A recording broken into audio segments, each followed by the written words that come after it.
current artistic director at Walden Theater, which I've been doing since 1999.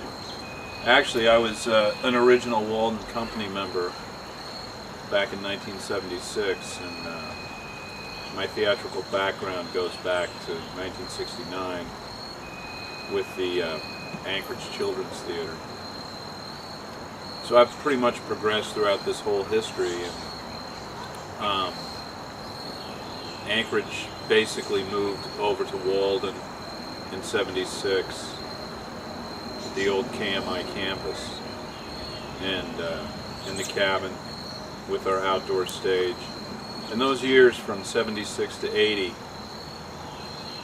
we had a really tight core group of people, which is basically still what we have today. We have larger numbers today, a little bit over 200 kids today.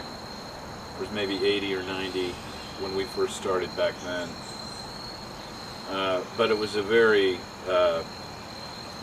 influential time in my life. Wasn't sure that of any kind of career choice, but Walden helped me make that. And I was around when we moved out of the old KMI campus to a church basement on Westport Road, and our numbers had diminished to about 30, and there was some real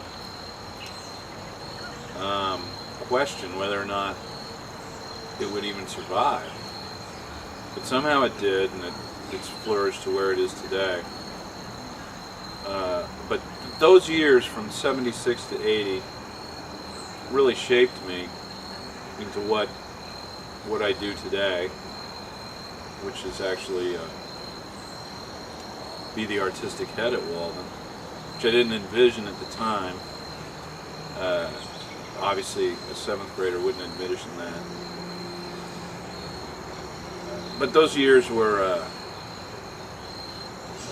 memories I'll never forget. And I could go on and on about it, but the thing about it is that the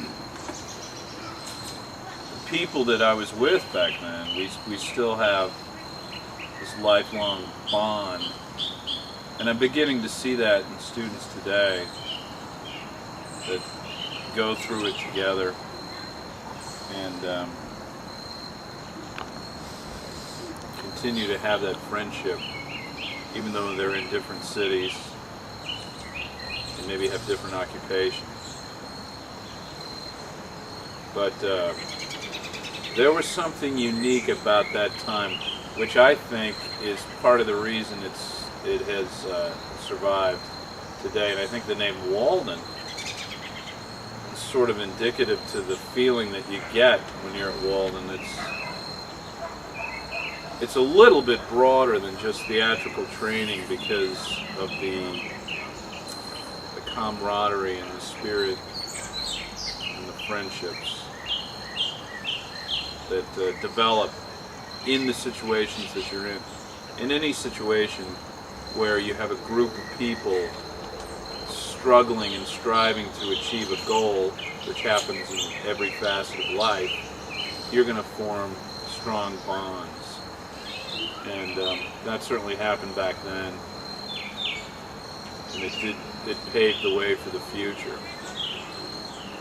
So I feel lucky that I was a part of it, because here I am today, still doing it 27 years later.